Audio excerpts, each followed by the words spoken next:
Hello, welcome to the video. Sky, this is not the time for kisses. You're going to say hello to our viewers. So Sky says hello. Of course she has to be in on the fun.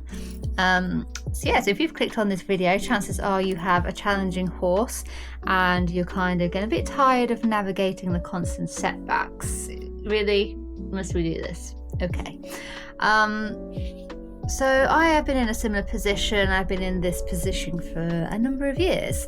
Basically what I want to do in this video is tell you my story, hopefully offer some wisdom, hopefully get you through this constant yo-yoing effect and this vicious cycle that you're in. Hopefully I can, be of help to somebody and hopefully get you back on track and enjoying equestrianism again in whatever form that may be. So basically, before I started, I wanted to kind of touch on challenging behaviour, because challenging behaviour can come in all different forms and there can be many different reasons as to what makes a horse particularly challenging. Challenging doesn't mean that your horse is quote unquote misbehaved.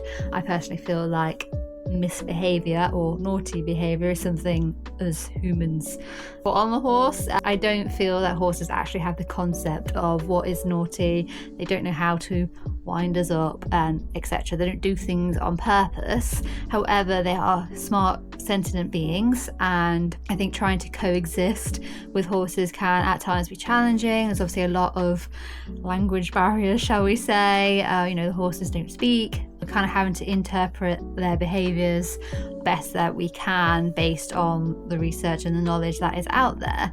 So challenging behaviour to me is anything that can either create an emotional response in yourself, so whether that's anxiety, fear, and that can be mirrored in the sense that your horse could be displaying those behaviours in mirror of actually how you're feeling.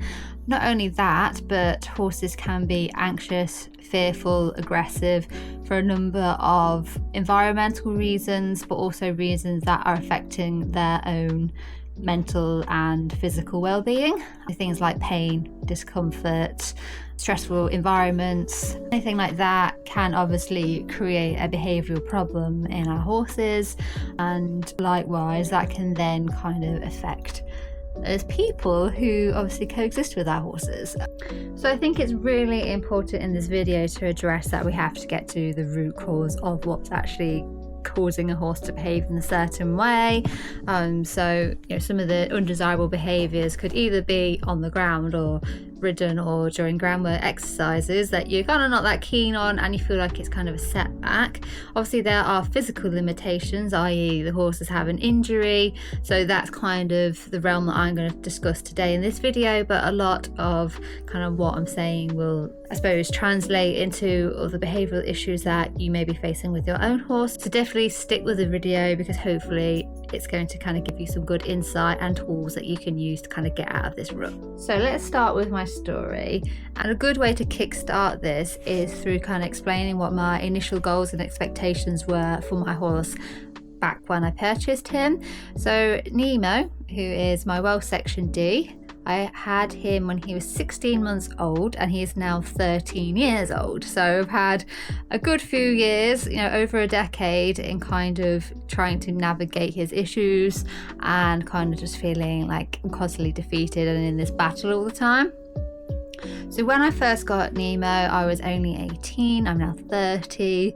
And so I had really high hopes for Nemo. As a youngster, he was fiery, he had a lot of energy, he was very exuberant, he was very flashy, and I was really hoping that he would be really good at kind of grassroots level eventing, perhaps like dabble into show jumping. That's kind of the thing that I was really interested in and I was keen to explore. I'd been to lots of local shows and things on lone ponies over previous years and I was really enjoying it, and I kind of just felt like I wanted that step up and I kind of wanted to self-produce my own horse, kind of really, I suppose, so that I knew kind of where he'd come from and all his background, and I kind of knew what training he'd had, and I kind of was under the impression that maybe having a youngster would be a good way to go, get something that's clean limbed, not been spoiled, and had been looked after properly from day dot really.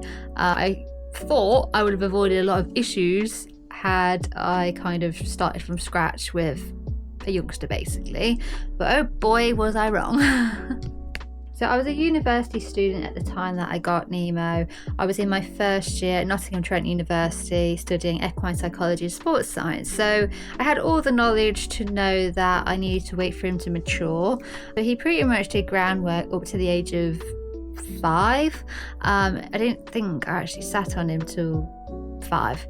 So I was really patient and I waited. I backed him myself, did all the groundwork and everything running up to that myself, and then I thought, well, now that I've sat on him, I think maybe it'd be wise to get him produced properly by a professional. He was there for a couple of weeks and he was showing kind of, you know, really good scope. I probably would say, looking back now, I felt like some of the fences were perhaps a little bit too challenging for where he was at. I know a lot of 5-year-olds are jumped, you know, serious heights, but that is something that I wish I maybe had the confidence to have sort of spoken up about back then.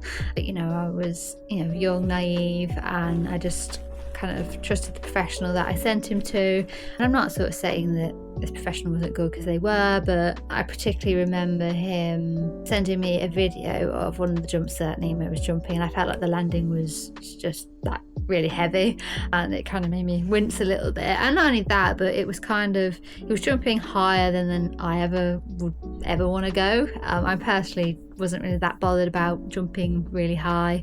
I don't need 1.10 m fences, you know. I kind of was very happy with kind of 2'9", not a problem. That's kind of where my experience level was at. So I kind of felt like it was a little bit overkill jumping that big. So that's, you know, something that I regret, that I wish I had safeguarded him a little bit more in that situation. I'm not saying that it's necessarily done him, you know, any harm, and that's not necessarily why things went downhill when I got him back home, but definitely kind of reevaluated that as I've got older and thought, maybe that's kind of not helped the situation. So he was looking good. I was really happy really with how well the trainer had produced him. He was a nice ride. He was a very forward ride. And I think it was hard for me when he started kind of going downhill, because I had that benchmark that actually he was quite a unit, and he just had a lot of gumption. He was very brave going into fences, and yeah, like he'd been given some really good experience, kind of being at a professional's yard. Yeah, he looked really good, so I was very excited to get him home. The first signs of challenges was quite close to me getting him back home. Obviously, when you get them home, you don't have the trainer around anymore, and you kind of go alone, don't you? And I kind of noticed that he was slowly starting to be a little bit nappy, so I'd kind of take him over a couple of fences, again, like not big, 2'9" probably max, and he was really sort of struggling to link fences together. He just wouldn't turn. It was just very rigid through his body. He'd very often come disunited or was unable to kind of maintain any kind of canter at all. It then progressed to bucking and a little bit of bronching like after the fence, and at first it kind of got mistaken as like excitement and stuff, but it was very later apparent that that was not the case. He was actually obviously in discomfort. So as you probably guessed, it's a different day. Got sidetracked yesterday, a phone call, and it ended up lasting until it got dark, so I'd lost all light. The sun is directly in my eyes. So I realised I'm a horsey channel, and I've not actually even introduced you to the horse that I am talking about in this video. I also have another little pony who is a youngster. So I thought, well, whilst I'm discussing Nemo, my challenging horse, I can also introduce you to Apollo as well. So yeah, it's a lovely day. Just been trimming a couple of hooves this morning, and I thought, well, I've got a cheeky couple of hours in the middle of the day, which is very rare. The sun is shining, and I thought, after I had a good lesson yesterday, why not strike while the iron's hot? And it's sunny to get on board and to do a quick sort of 20-30 minutes with Nemo, and I could chuck him back out to enjoy the rest of the day. Trying to remember where I got up to yesterday in my discussion. I think I kind of got to the point where I was sort of explaining that I obviously sent him off after I'd backed him to kind of be produced. Yeah, he came back really good. then the wheels started to slowly fall off. So I think that's where we got up to. Forgive me if I've missed everything. Hello, Nemo. He's looking at me like, why are you here? You shouldn't be here. So the sort of behaviour that I was experiencing when I kind of realised things were not going quite right was that he'd disunite in canter, he'd buck, he'd rear. I was kind of trying to link up a couple of jumps, particularly out in the cross-country field, and he'd just go wide, he'd overshoot everything. I just couldn't get him to really link anything together. It was really frustrating because, like I say, he was doing really well. And then eventually it got to the point where he wouldn't even trot, let alone canter. And when he did canter, it was kind of like that bunny hop behind canter. And yeah, it was just escalated, and then eventually would just about walk. And then it kind of translated into issues on the mountain block as well. So I'd kind of lead him up to the mountain block, he'd sort of start swishing, walking away, trying to bite me. And then when I did get on, he was sort of biting my feet and stuff like that. So very undesirable behaviour. I stopped and started a lot in between the time of me kind of obviously investigating what was wrong. So he got gastric scope. That was kind of like the first obvious thing we thought of doing, and that did not actually show any ulcers. It's shown a slight redness of kind of the top part, but it didn't really, there was no ulceration at all. However, my vet thought, well, because of how he was behaving, we might as well treat him. So he did have sucralfate. And I think he had ulcer gold. I think that's what it was called. Like the paste stuff to kind of treat that. In the process of him being gastric scoped, in true Nemo fashion, he then decided to get very stressed during this, and he threw his head up, hit his top of his head on the stable door, and then he came down onto the stable door bolt. As a result, he fractured his jaw all the way across here. He'd ripped his side of his mouth open, and he also lost a tooth completely. So whilst trying to sort that, I created another problem. I mean, typical, but also not surprising with Nemo. The other thing that he also had as a youngster, this was kind of more sort of 2 to 3 years of age, he also had sarcoids as well, and he had a major one in his pectoral muscle. It was huge, like the root on it was no kidding, like that. So obviously he had treatment for that. Luckily none of that came back. He didn't have anything around his eyes or anywhere like in his girth area or anything like that. But obviously it was a vet trip that he then found very stressful. Unfortunately I went with the Liverpool cream, again being 18 and not really having read around the subject. I regret putting him through that now that I'm older and I'm wiser. I've got more knowledge, and I know that was probably the worst treatment option I could have selected. He also burnt his face when obviously they applied. It was obviously very sore, and he rubbed the side of his face as well. So that was just awful, and I felt like a very guilty horse mom for doing that. And that kind of also started his issue of being loaded. It's obviously just constantly having vet trips after vet trip, and it was getting out of hand really. So this little chap is my Apollo. You can say hello, sweet peach. He's a good boy. He is my little youngster who I'm hoping to drive for the new year. He'd probably be a riding drive as well. At most I'll probably just plod him around, but he is being backed, and hopefully I'll find a nice petite adult rider for him, because he looks like it's going to be a lot of fun. He's only young, so I'm in no rush. He's pretty much just going to do groundwork for another year, but we are going to just sit on him and give a pat this year, just because he seems kind of ready for that. But he won't be doing too much hard work, will you, sweetheart? I also ended up barking completely up the wrong tree. So obviously when I realised he wasn't going very well, we actually pretty much retired him, bar like a little bit of hacking, and he went to live at my friend and colleague's track livery. I actually had 2 friends who had track liveries, and he stayed at each one of their track liveries, and we were probably on a track system for 3.5 to 4 years. Again, at most all I was doing was really hacking him, because I just felt like he wasn't enjoying being ridden in general, but hacking was something that he perked his ears up for. We ended up PSM testing him, and basically doing like the exercise test, where they then like measure obviously like the enzymes and stuff. He obviously tested his hair samples, things like that. Nothing came back, so there was no need to kind of do like a muscle biopsy, which obviously very invasive. So no, like that was all fine. There's no abnormality. Then we also had his vitamins and minerals analysed through his blood.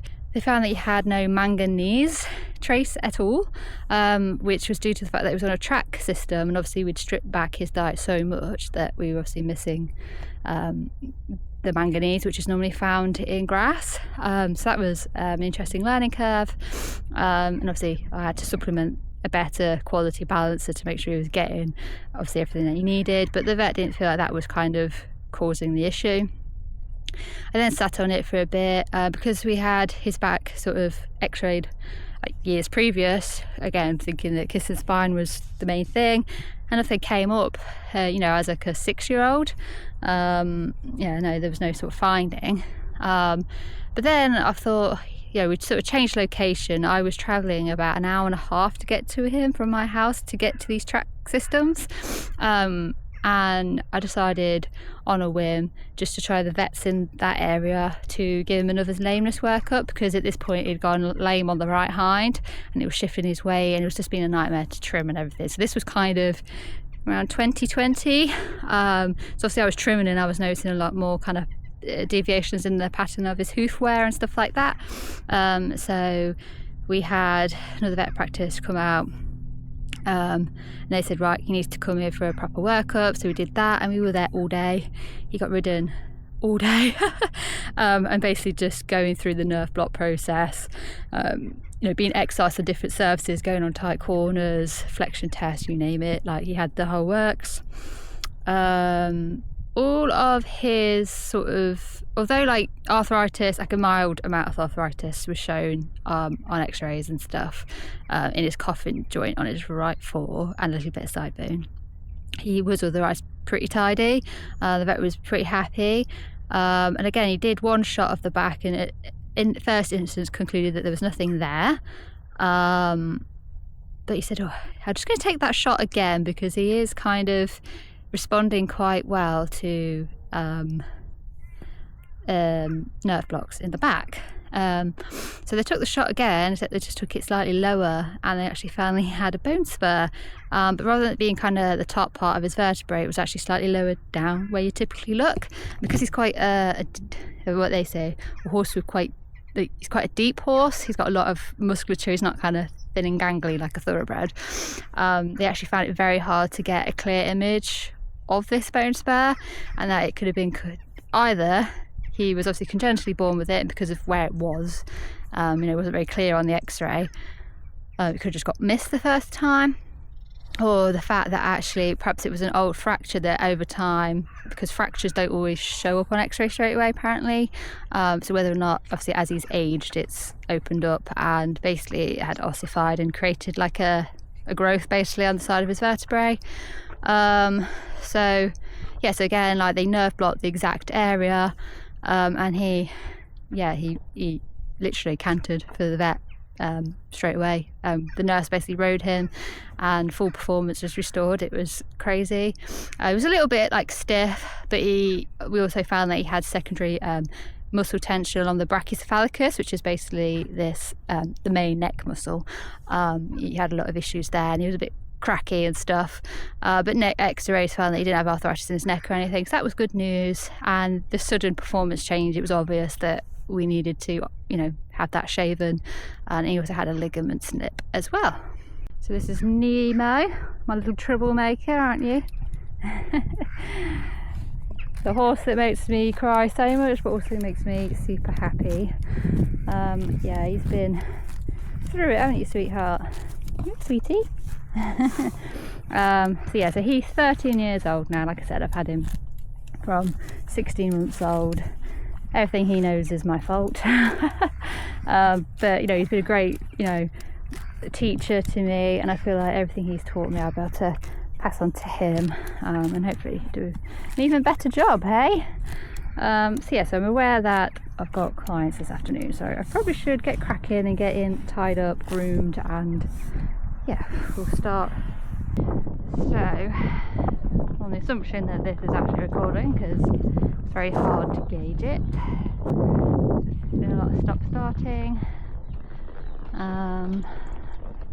Yeah, I'm hoping we've kind of turned a corner, and yeah, so I rehabbed Nemo after his kiss and spine surgery, and he did really well. I had an instructor. I was at a different yard, traditional yard again.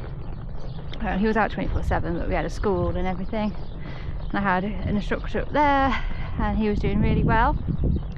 Unfortunately, April of this year, he colicked very badly. He has never colicked before in his life, and he got impaction colic. So it was a very wet, windy night, and I think he became a bit dehydrated. He was just sort of standing in the corner of his field.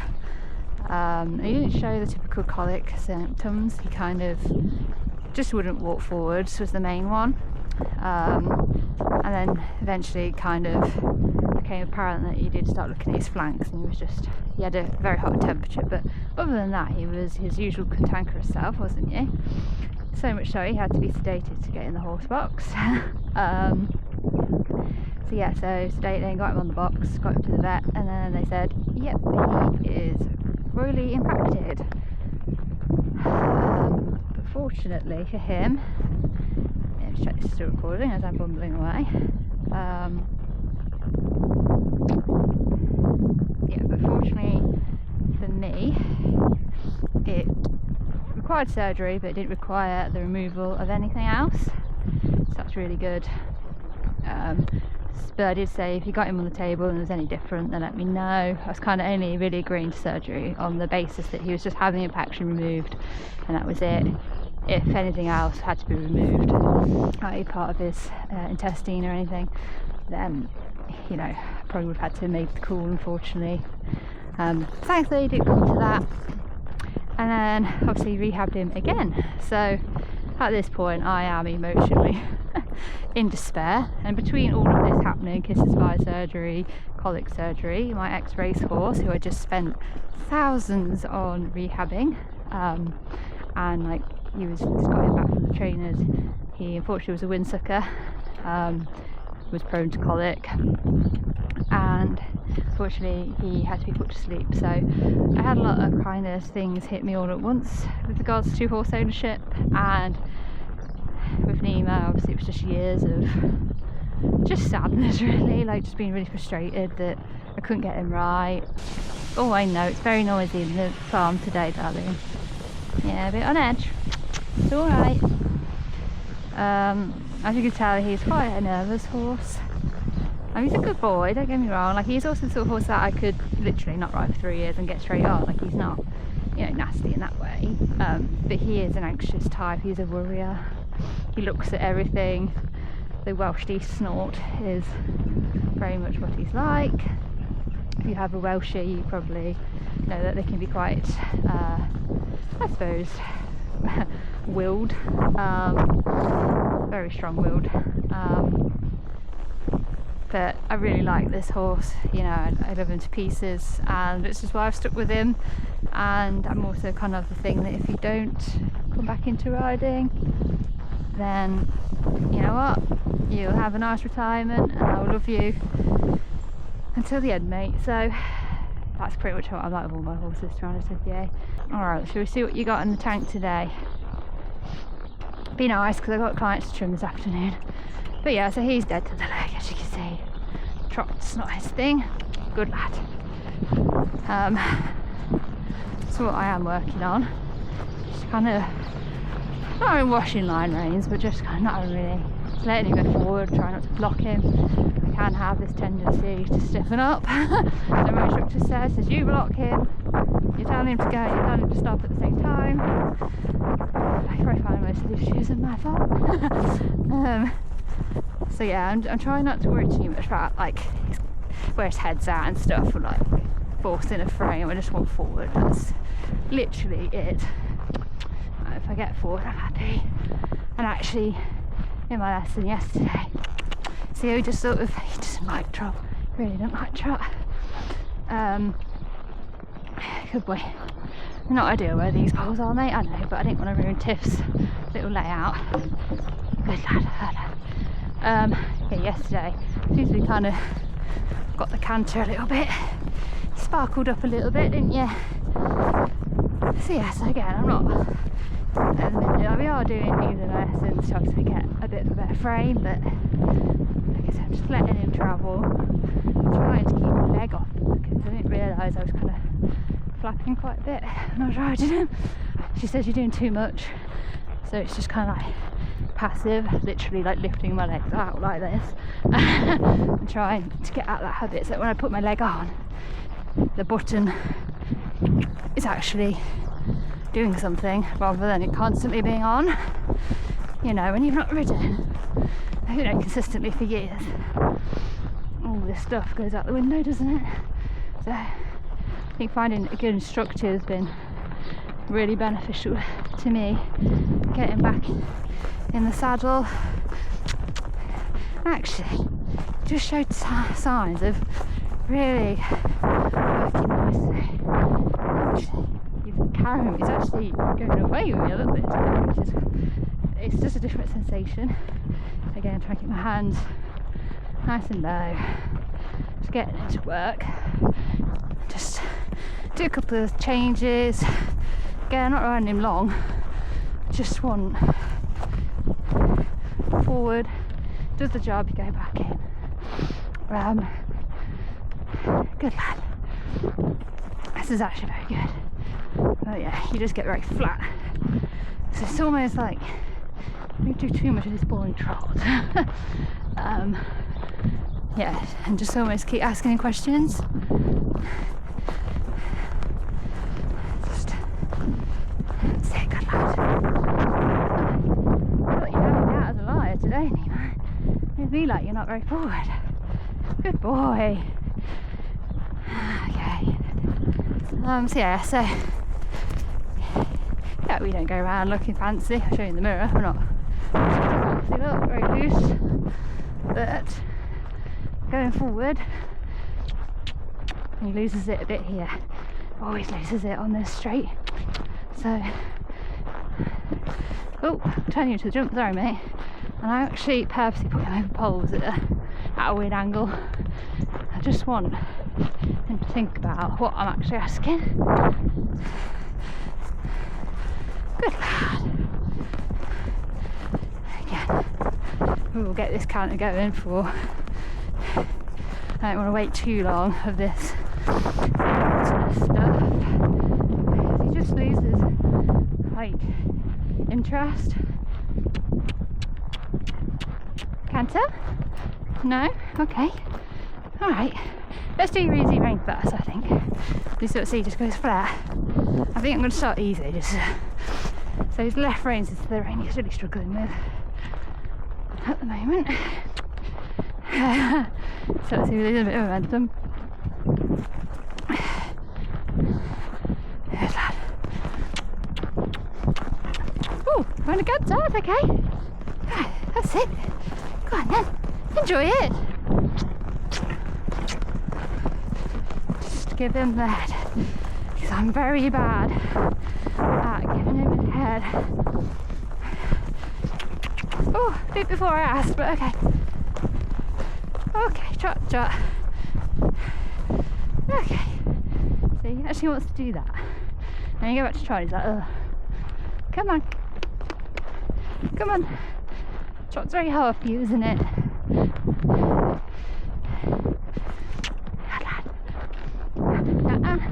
Just wait for me to ask it. Canter, good lad. Canter's lovely. Got lovely canter. Good boy. Again, try to keep my hands low. Let him enjoy it. Good. And trot. And trot. Good boy. Lovely job. Lovely job, lad. Yeah, you can walk a minute. Like I said, I'd literally do this on the other rein. And call it a day. That's all I'm getting him to do, because I find I was just trying to do these hour-long sessions, you know, just because the lesson was typically an hour. That's what I was doing.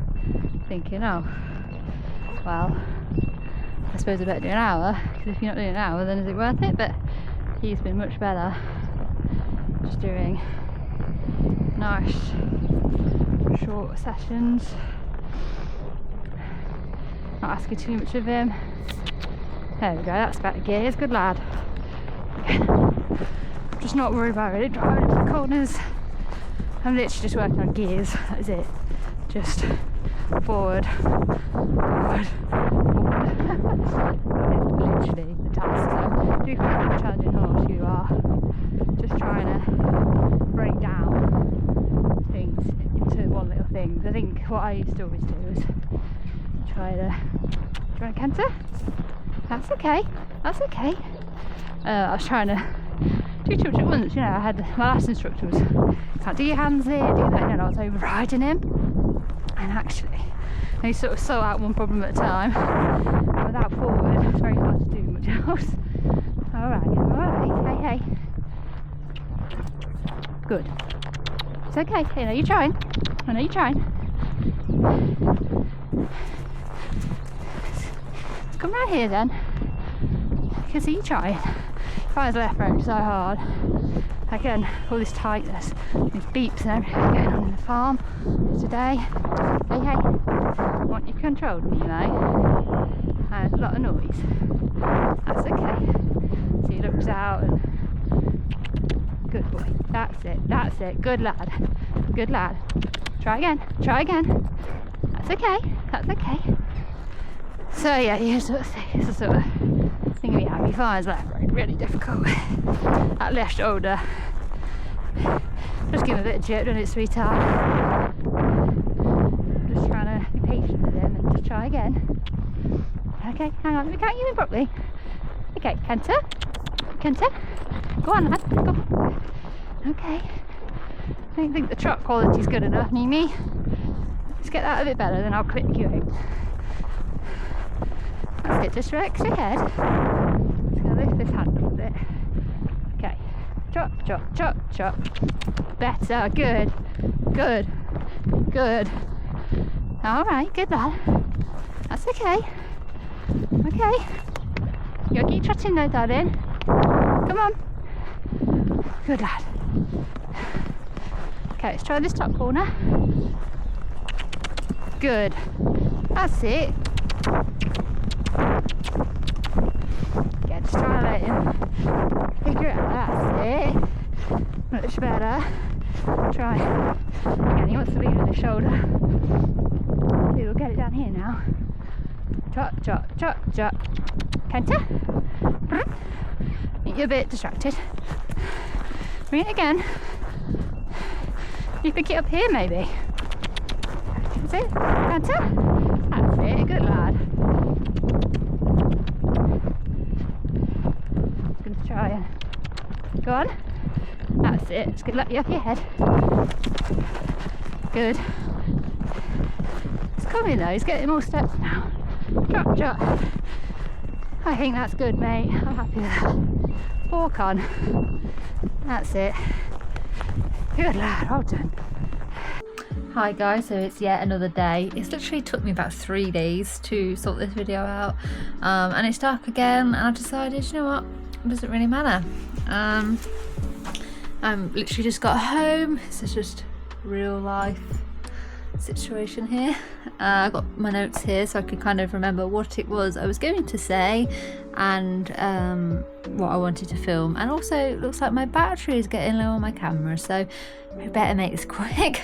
Yeah, so obviously from the riding videos, I annoyingly also didn't realise that I'd zoomed in on my camera, so unfortunately the shots weren't that great of me actually riding Nemo, but I feel like I made some really good points that I kind of wanted to keep the footage and just learn for next time, and I'm sure I will make this video again in the future, a bit more polished and whatnot.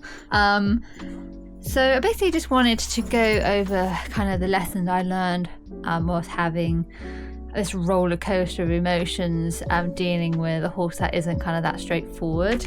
I think it can be so easy to focus on all the things that your horse isn't able to do, and you kind of get into this very pessimist mindset, and it can kind of end up kind of escalating and can make you just feel even worse. And I think sometimes we don't stick to the reality of our situation. Again, I sort of touched on when I was riding Nemo that we tend to look at everybody else and make a comparative judgment based on what everyone else is doing with their horse, because it appears to you that everyone else has a straightforward horse, they just get on and they enjoy stuff, and you only really see what's on social media. Actually, they probably are fighting their own battles with their horse as well. The other thing I've learned is that chasing external validation doesn't change your internal validation. So what I mean by that is chasing physical results that you can see does not change how you feel about yourself. And I know, say for example, I needed to kind of accept our situation for what it was, and there was going to be no physical thing, i.e. Nemo magically starting to canter again, that was just going to suddenly, be a switch and suddenly make everything okay. I really had to do the inner work with myself and learn to become more patient, be kinder, set smaller, more achievable goals, and just look at the horse in front of me and think, wow, I am really lucky to have this horse in my life, despite all the quirks and the difficulties. Your horse have a lot of strengths as well. There's going to be so many things about your horse that you love, and we can get hyper fixated on the negatives. And particularly when Nemo kind of had colic and obviously had to have surgery, and having kind of already experienced that with my racehorse a couple of months previous and sadly losing him, when Nemo was going through that kind of situation and he made it, I was so grateful, and I hug him more, and I'm so grateful that this time the story had a happier outcome. When negative things like that happen to you, you definitely count your blessings a lot more and realise, actually, although you're a pain in the bottom sometimes, I love you so much. And the fear of losing him, was just so hard to bear. He is my life horse, and even though I suppose that end goal isn't kind of what I had imagined back when I was an 18-year-old. I thought we would have done eventing and, won ribbons and trophies and whatever, but it doesn't really matter, really. That is what has made me the person I am today. I am not someone who cares about status or ribbons or rosettes or trophies or prize money. Everything I do is for the horses that are around me and the love for the animal, which I think is really a better outcome. I've also learned to do more of what my horse enjoys, particularly if they're very sticky or they've got certain fears or explosive behaviours. What is one thing that they actually enjoy doing? Find that thing. That might just be, I don't know, be something small as like a scratch, or perhaps they like target training, perhaps they like long lining, perhaps they like hacking, perhaps they like cantering and jumping, and whatever it is, ridden or non-ridden, grooming. Find that thing that your horse genuinely enjoys and develop that partnership, and build on a good relationship with your horse. I've also learnt that the guilt and the frustration and the tears and the anger and all those kind of roller coaster emotions that you experience when you are dealing with a challenging horse, it's just a sign of how much you actually care about them, and it should not be seen as a negative thing. Definitely allow yourself to feel those things, but also kind of hit pause, take a step back and analyse a little bit and have some self-reflection and time to do the inner work on yourself as to why it's creating such a large emotional response in you. That's been so beneficial for me, and I've also sort of learned that actually as my energy goes up, I end up having to fight Nemo a little bit more because he's picking up on that negative emotion and feeling. If you're tense, you're definitely sending it through the lines or the reins, or even when you're going to brush them, they know straight away when you approach them that you're having a bit of a crap day. Honestly, I can't run today. Now the battery's gone, so I've had to plug it in on the floor, and now I am literally at the end of the bed. I will finish this video, guys, I promise. Crikey, what do I look like as well? It's been a full day of trimming and I look like a greaseball and I've got all hay in my hair. It's quite the look. So to wrap this video up, finally, after like 3 days of trying to film something half productive, I thought I'd just include a couple of useful strategies. So number one would be embracing honest reflection. This is about dealing with the actual reality. It's about accepting that you may have to adjust your goals. It might be that you need to see if your horse is actually compatible with you, or you overhorsed, or they have to be retired or reduce their workload. And I think if you can just be honest with yourself, then you can start looking at what the solutions are and what your options are. Number two would be taking accountability. So it's so easy to kind of just blame the horse for everything, but actually, again, this is kind of the inner reflection and being honest with yourself. Are you part of the wider problem? So obviously this video isn't just aimed around horses that have physical difficulties, it's also around like behaviour, environment. Are you part of the problem that is creating, for example, explosive behaviour? Is your horse actually potentially showing signs of discomfort and you're just ignoring it and kind of hoping for the best that it will sort of sort itself out?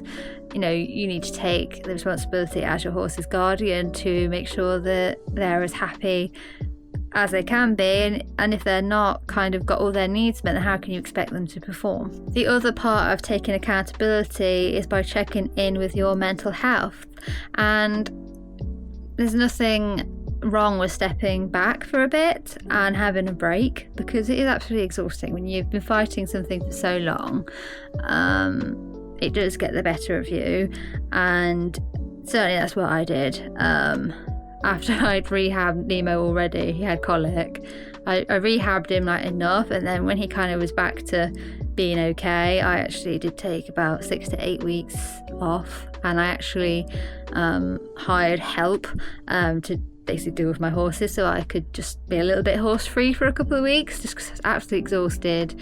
It was emotionally draining, the whole process, and sometimes that's what's needed to move forward. So the third way that may be useful is basically to always make sure you are learning and are willing to adapt. Could be gaining help from instructors or perhaps other sort of professionals, doing a bit of continued professional development, perhaps learning about a subject area, whether that's gut health, any element that's relevant to your problem.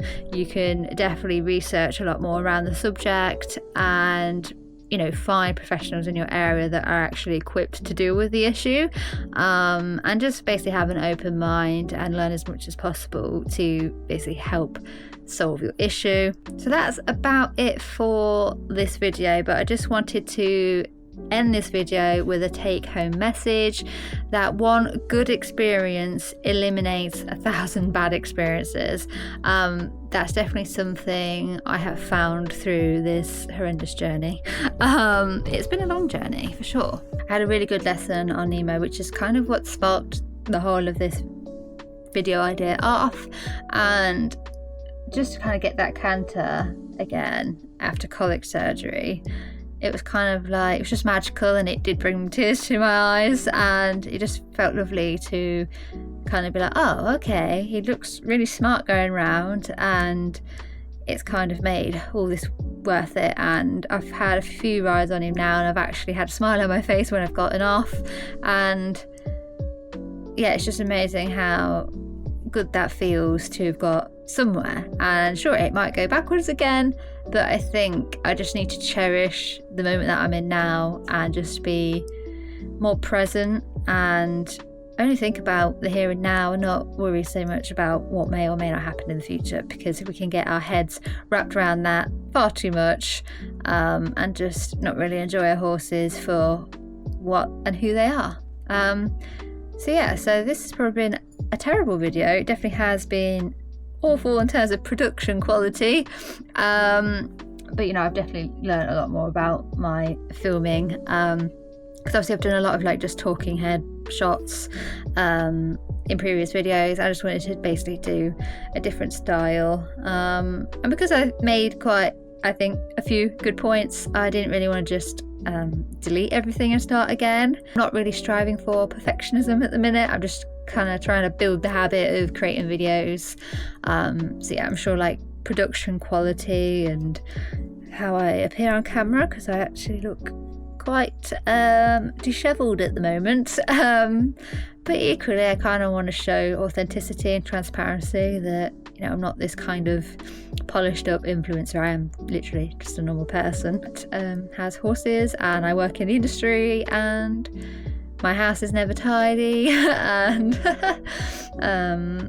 yeah, like I pretty much look like this most of the time. 1% of the time I might like look a bit more bougie, but yeah, that's not really me on a day-to-day basis. Anyway, I'm rambling and I digress. I'll see you in the next one. Bye.